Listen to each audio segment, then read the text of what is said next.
对大罢免，国民党发出着以罢制罢，但是却传出无名人士甲死亡人士的争议。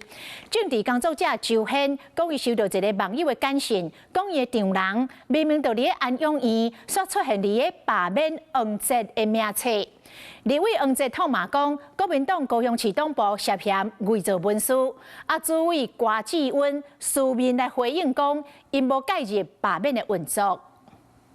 高雄市党部主委柯志恩必须要给这个家属一个道歉。民进党立委黄捷要求国民党高雄市党部主委郭志温回释的，因为政治工作者周显4月初1暗时伫咧面册铺文讲，一个网友带屏东的丈人明明行动无方便，带伫安养院，不过名所出现伫咧国民党罢免的名单内底，正做罢免黄捷的人事参与者。国防调查局团起作证，和这个网友是真生气。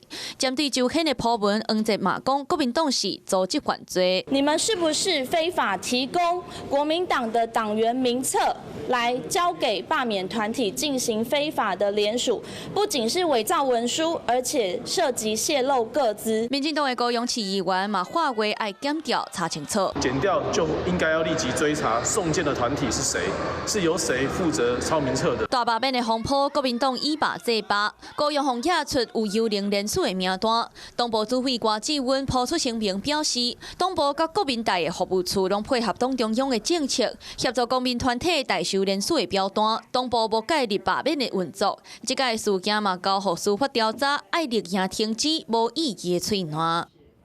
Hello， 我是张新文，想要抢先掌握最及时的新闻资讯吗？赶快订阅、按赞、开启小铃铛，锁定华视新闻 YouTube 频道。